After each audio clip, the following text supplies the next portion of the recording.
High, আমি প্রিয়া। আর এটা হলো আমার ইউটিউবের ১ম মিনি ভ্লগ। আর রীতিমতো অনেকটা সাহস নিয়ে ভ্লগিংটা শুরু করলাম। তো অনেকদিন পর আমরা ৪ জন একসাথে ঘুরতে বেরিয়ে পড়েছিলাম সিকিমে। সেই ভোরে রওনা দিয়ে আমরা সকাল ৯ টায় পৌঁছে গেছিলাম আমাদের হোটেলে। আর ওখানে পৌঁছে এতটাই খিদে পেয়ে গেছিল যে আগে ব্রেকফাস্টটা করে নিয়েছিলাম। আর ওপরে উঠেই আমরা দেখি আমাদের রুম থেকে বাইরের ভিউটা খুবই সুন্দর। কিন্তু আগের দিন এতটাই জার্নি হয়েছে যে আমরা সবাই লাঞ্চ করে দুপুরে একটু রেস্ট করেছিলাম। আর বিকেলে উঠে আমরা ঠিক করলাম যে কাছের মার্কেটে যাব।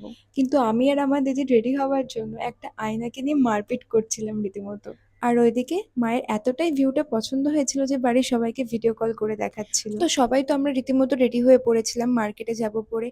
কিন্তু বাইরে এতটাই বৃষ্টি হচ্ছিল যে যাওয়াটাই ক্যান্সেল হয়ে গেল। আর আমাদের হোটেলের ম্যানেজারটা এতই ভালো ছিল যে কাকু সবাইকে খুব মাতিয়ে রেখেছিল। আর রাত 9:30 তখন আমাদের মনে হয়েছে না এবার আমাদের কিছু ছবি তোলা উচিত। আর ছবি তুলে ফ্রেশ হয়ে আমরা চলে গেছিলাম নিচের ডিনারে। আর ডিনারে ছিল ভাত, সবজি, ডাল আর চিকেন। আর এখানকার মানুষের যেমন ব্যবহার তেমন রান্নার হাত। আর খেয়ে এসেই আমরা পরের দিনের জন্য ব্যাগ গোছাতে শুরু করে দিয়েছিলাম। আর আমরা পরের দিন কোথায় যাচ্ছি সেটা গেস করতে পারলে কমেন্টে জানাও। So that's it for today. So ভিডিওটা ভালো লাগলে লাইক আর সাবস্ক্রাইব করে দিও।